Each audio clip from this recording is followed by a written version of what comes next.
Okay, we'll get back to here in a minute. Great. Well, Commercial. yeah. Great time.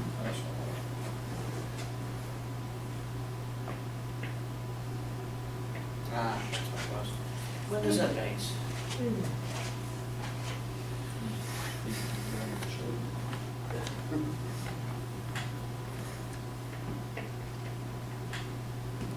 Yeah, I was wanting to do I was wanting to have Dr. Ferris bring in a spectrograph and some noble gas light bulbs, because there's, been a 2 or 3 episodes back, Cosmos did a thing where they were showing the Sisters of the Sky, or Sisters of the Stars, that's what it was. And one of the things that caught me about that episode was they showed them sorting the stars by their spectrums. And I'm thinking, the best way I'm going to show that, something I did back National State Technical Class 2, was we had to identify noble gas bulbs by their spectrum. So I asked Dr. Ferris, they had it. They had a diffraction grading in bulbs. So I was going to do a little presentation on that, but of course he's had personal family business come up, so he wasn't able to come out and do anything, so maybe next time. Has anybody been keeping up with the Cosmos series? We have a little bit. Some of the episodes I've caught portions of, and some of it's kind of disappointing, some of it's very interesting. It's a mixed bag. I didn't know if that was just me or anybody else had that feeling. I think that's about the general consensus, you know, is that It's if you want, disjointed. that's a good word for it. Yeah, they don't flow here. Yeah, that's Yeah. very good. Yeah.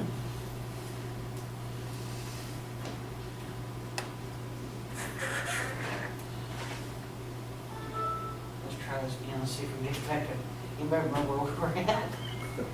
Well, we're just, the Rose, Past the Rose Hill Astronomers. Rose Astronomy Club of Portland. And the Herschel 2, another 400. Of course, I haven't seen my first 400 yet. Yeah, I started on it and then got that new camera and just kind of, well, let's go over, you know, that's one of the problems, there's so much stuff I like to go back and forth. And, all right, let's see.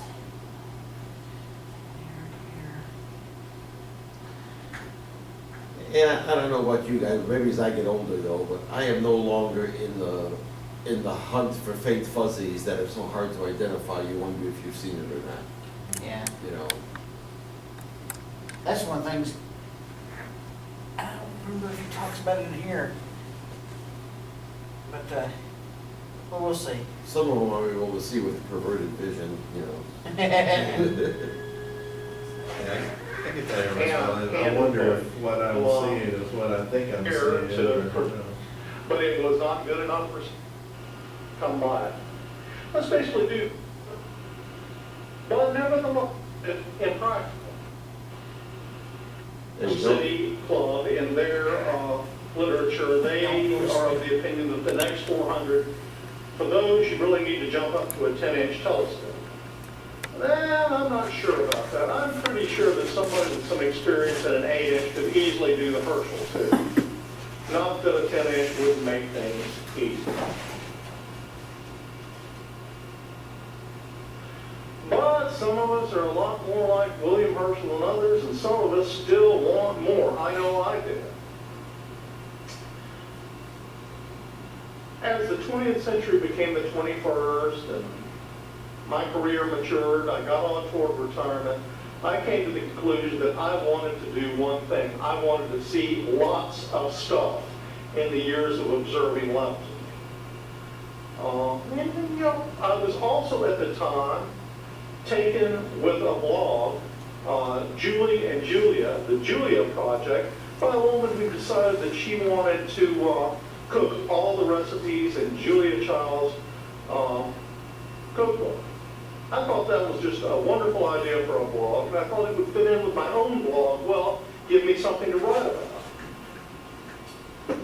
And there it lay for a little while, until the 2009 Deep South Regional Stargaze, when I ran out of objects to look at, although I know that sounds funny. Let's say I ran out of a list of objects to look at when the Herschel project kicked off.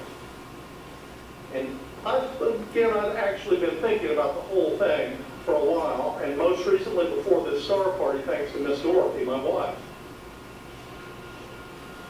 One afternoon, the wonderful Miss Dorothy came home with a great big old book for your old Uncle Rod. She had been to a rare book sale and had noticed a book called The Scientific Papers of Sir William Herschel.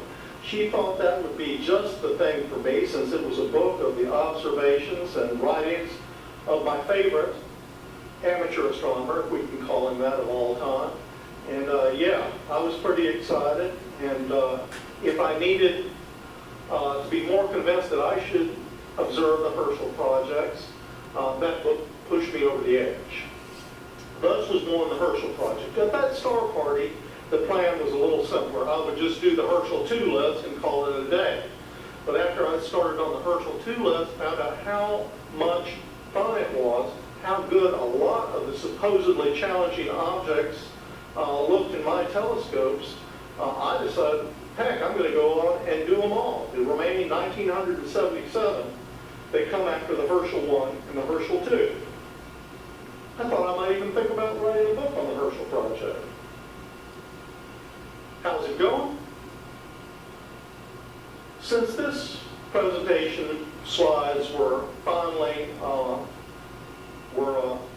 initially made up, I have actually completed observing all of the 2,377 objects of the Herschel project. I've worked on the book. It's gotten kind of shoved onto a back burner at the moment, but I'm with another book project that I'm working on, and my work for Sky and Telescope magazine, which I've been doing a lot more writing for them since I retired from my engineering day job. But the book is still planned, and I hope it will happen someday, though it has not been sold yet. One thing I'll say, like Han Solo said to Luke Skywalker, I've been from one side of this galaxy to the other, kids. I've seen some mighty strange stuff and some cool stuff. I've seen nebulae that I never knew existed. I've seen galaxies that I thought were just dim, run-of-the-mill, and turned out to be showpieces. It's been basically the greatest observing project of my life. Does it sound interesting? Would you like to follow in the footsteps of two distinguished and one not so distinguished amateur astronomers? Well, you can. What do you need? First of all, you need a plan.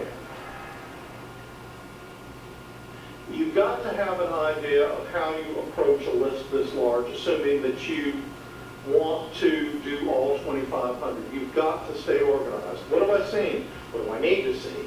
What did the things I saw look like? When will I be able to see what I still need to see?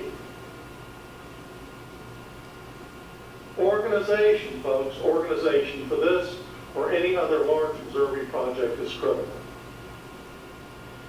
What do you need? You need something far, far, far beyond poor old Norton Star Atlas and other Mag 6 star atlases. You need probably a computer program, and not just any computer program. When most amateur astronomers think of computer programs for astronomy, they think of planetarium programs, programs that draw the night sky on your monitor. That really wasn't a big help. What you want is a planner, a program that, while it draws charts, is basically a huge database, a huge spreadsheet where you can summon up the objects you need, make lists, and organize those lists by brightness, by constellation, by anything you want. And there are a lot of programs like that out there, including Sky Tools, Deep Sky, Astro Planner, Ion Telescope, and Deep Sky Planner. I've used Sky Tools probably more than anything else for the Herschel project, but that was simply because I didn't know about Deep Sky Planner. Deep Sky Planner became another favorite of mine for doing the Herschel project, and I used those two programs basically to allow me to get through the big enchilada, as I call the whole Herschel list. This, by the way, is a chart drawn with SkyTools 3, and as you can see, it is far, far more detailed than Norton Star Atlas or Sky Atlas 2000 or Uranometria or even the Millennium Star Atlas. And this is not zoomed in to the max or made to show objects as dim as it'll show. It will go way beyond the Millennium Star Atlas. One thing that I found, some of the observing planner programs fell down about was long lists. Most of them would not allow you to make a list of over 2,000 objects, I guess because most amateur astronomers are not as crazy as your old uncle and want to view 2,000 objects. SkyTools 3 would allow me to make lists as long as I wanted, and as I soon found out, so would Deep Sky Planner. And these things go for both programs. They're not demanding. They run fine on a netbook. They're certainly less demanding of your computer than a game like Gears of War. You can get ready-made Herschel 1 and 2 lists with both programs, and it's easy to import a text list of objects and change it into a format the programs will accept, so you can have a 2500 Herschel plan. Although I think SkyTools author Greg Trinklaw now offers a ready-made Herschel 2500 list. What about telescopes? You know, this is not the huge concern that I thought it would be, which I should have known from the beginning. What William and Caroline used for most of their work on the Deep Sky was the 20-foot, which had either a 12 or an 18-inch mirror. The mirror was made of speculum metal, polished metal. It was nowhere near as reflective as aluminum. It tarnished it began tarnishing almost immediately. A modern 12-inch, for example, with an enhanced coating will blow away William Herschel's 18-inch, no doubt. His telescope, your telescope will blow it away. You will likely not blow him away as an observer, needless to say. This is what I use most of all. I use my C8 on the left, Celeste. I use my C11 on the right, Big Bertha. And I use my 12-inch Dobsonian Old Betsy. You do not need a telescope like this. My friend Tom Clark's 42-inch Beast. Although I got to admit, I looked at some of the Herschel objects in it, and it could make a run-of-the-mill Herschel Galaxy look like an M51. You like mirror telescopes? You like lens telescopes? Whichever you like, there's a place for them in the Herschel project. While I use the SCTs most, I often have a 66 millimeter EV refractor piggybacked on my Schmidt-Cassegrains, simply because a lot of the open clusters in the Herschel list are a lot easier to separate from the background with the wide field of a small telescope. Aperture is a concern though, and don't let me de-emphasize that.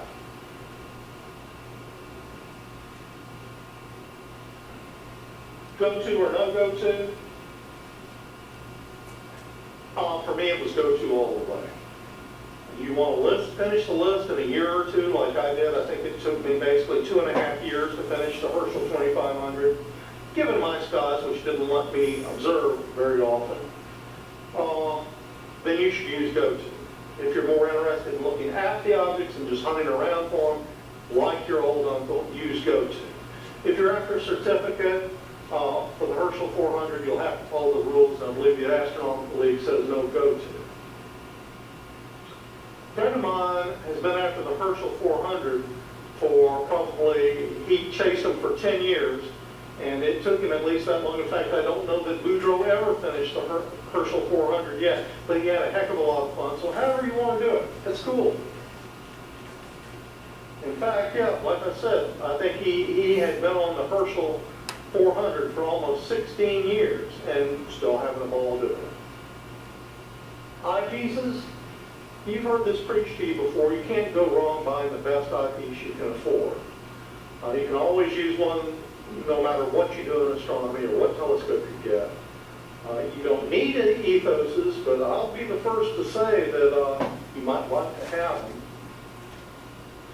You'll need both short focal length and long focal length. Low power is not always best for the deep sky, especially when you're dealing with tiny galaxies. Higher power can make them pop out a lot better.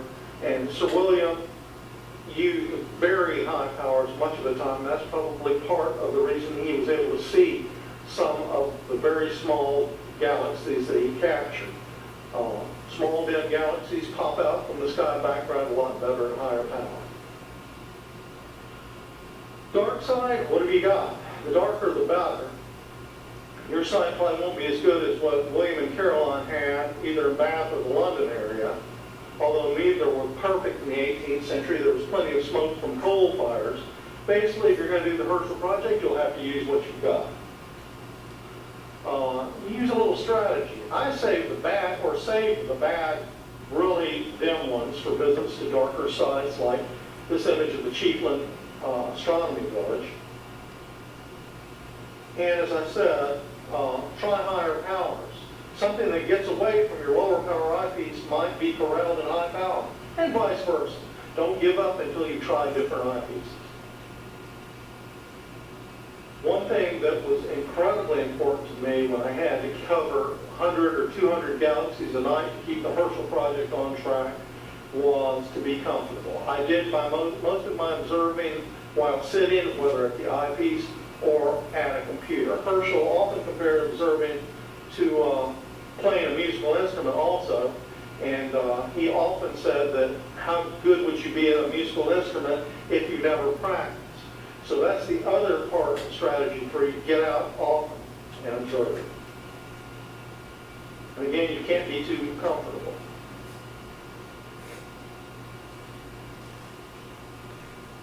Oh, and yeah, when you look at the Herschels on paper, they can seem scary, like a magnitude 16.5 galaxy, but there's a saving grace to that. Most of the dimmest galaxies in the Herschel list are also the smallest. This one, NGC 2843, is only 27 seconds by 15 seconds, so its surface brightness is not bad. It will pop out with much fuss, without much fuss, a high power eyepiece. I found it very easy. I started this because I had run out of things to look at. I didn't have a list. A big project like this is fun, keeps your enthusiasm for observing alive, and as a plus, I guess you'd say, you get to see some really cool stuff most people have never laid eyes on. You'll be looking at a little galaxy and it'll hit you. Very few people have ever seen this one or ever looked at it. You also get a very good idea of what's out there in the northern deep sky.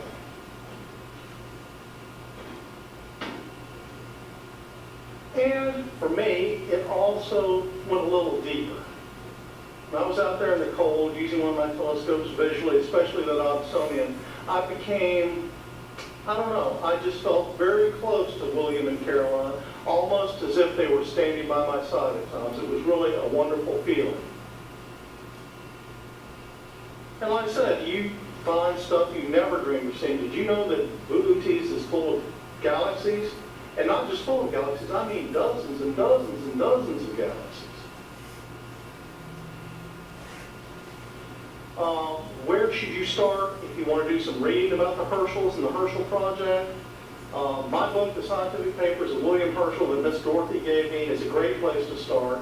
You don't have to go to a rare book sale. You can find it for free as a text file, as a PDF on the internet at this URL.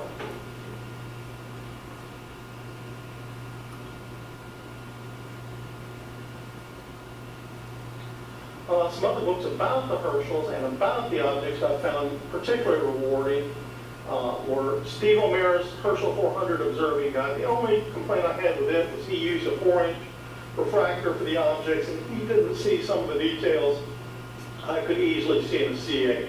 But nevertheless, he's a good writer, and it's a good book. And that is all for this time, folks. I hope to be able to visit you in person someday, or maybe see you at a star party. Other than that, I welcome your your questions about the Herschel project or the Herschels. Your president has my email address. I welcome questions via email from you, or maybe we can even set up a Skype session someday. Anyway, thank you for your kind attention, and I hope you enjoyed the Herschel project in the footsteps of William and Caroline.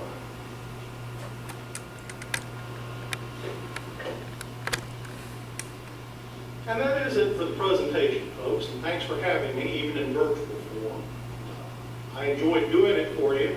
Hope to see you out on an observing field soon in person, and even more than that, I hope I've helped educate you a little bit about the Herschels and their wonderful objects, and that you'll feel moved to go out and observe a few of them for yourself. You will have a great time doing that, I guarantee. For now, have a nice evening, go out and drink one for your old Uncle Rod. Signing off with Possum Swamp.